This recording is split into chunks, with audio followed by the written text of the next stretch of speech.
Hey everyone, it's Ben Hardy here, and in today's we're going to be going over the 5 things that I don't exactly like about the all-new Acura Integra. Before we get into this video though, as always, if you're going to save time and money the next time purchase a car, link to my car buying guide in the description down below. And if you want to see more content just like this, then I recommend you subscribe because I post these videos every single day. Let's get into it.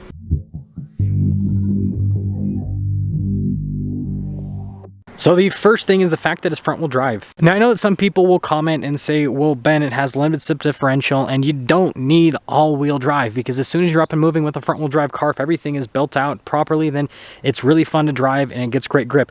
And fair enough, that is true, especially with this car. Like once you're up and moving, you don't really notice that it's front-wheel drive and it doesn't really matter. That being said though, there's a lot of people that won't buy this car simply because it's front-wheel drive, especially in a place like Utah where it snows. You guys can see the snow there at the top of the mountains. People want all-wheel drive, and so it should at least be an option. So I think that what Honda and Acura need to do is have, the base Civic and Integra have front-wheel drive, and just offer all-wheel drive as an option. And if they want to charge $2,000, $3,000, $4,000 for it, fine, people will pay it. They need to at least offer it. Number 2 is the CVT. Now, thank goodness my tester for the week is a manual transmission, and I think that's for a very good reason, and that's because Acura knows and everyone else knows that the CVT with this car is just absolute garbage. I mean, the Acura dealership that I filmed for pretty much only orders manuals. They have a CVT currently, and it's not sold, whereas their manuals are all sold out. So I think that just shows like how much people don't like the CVT with this car. I think that they should have spent a little bit more time and made like a 10-speed that they have, or some other transmission that they have, work with this powertrain rather than just throwing in the CVT from the Civic, because this is the Integra. It's a really important car, so don't cut any corners, and I feel like they did with the transmission on the automatic side of things. Definitely not in the manual though. Number 3 is the styling. Now, I actually think that the front-end styling on this car is pretty solid. Now, I actually do prefer the Civic styling over the Integra styling. I know the Civic's a little bit less expensive, but that's just my personal preference. A lot of you might disagree. But the back end of this, and this also applies to the new Honda Civic hatchback, it just looks funky. They tried to like copy Mercedes is what it looks like. It kind of looks like a CLA back end almost, or just something like that. And doing like the hatchback / sedan style on the back end of a car just never looks good. Like there are some cars that have kind of pulled it off, like the AMG GT 4-door, but still, I mean, whenever you look at the back end of that car too, you're like, it's kind of ugly.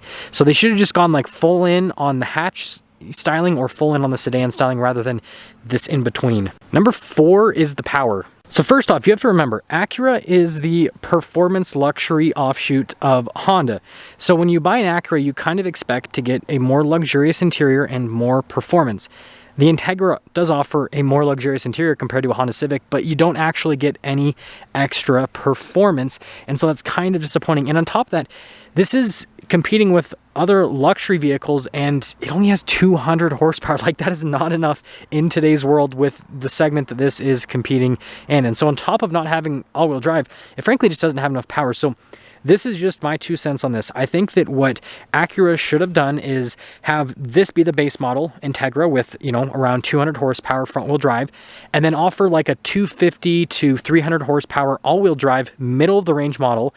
And then the Type S version should be like a 350 to 400 horsepower all-wheel drive model, manual transmission, limited edition. That would absolutely blow everyone else out of the water, and it would make everyone love Acura, and it would just be awesome. But what we're going to get is, this is the Integra that we have, and then we'll have a front-wheel drive Type S, which will have like 315 horsepower, just like the Type R. And so they could have done so much more than they did, but this is what we have.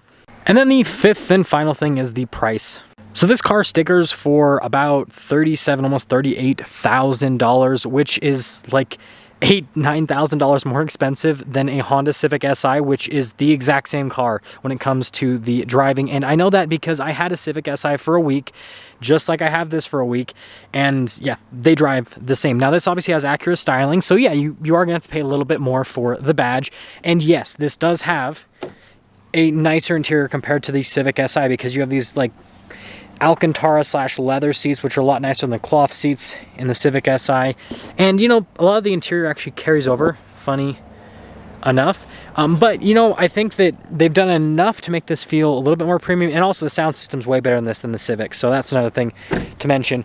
But for getting slightly different sheet metal, slightly different interior, and a better sound system, I don't think that's worth the $8,000 to $9,000 that you have to pay on this over a Civic Si. that's gonna sum things up with the 5 things that I don't exactly like about the all-new Acura Integra, and with that being said, I'll see all of you in the next video.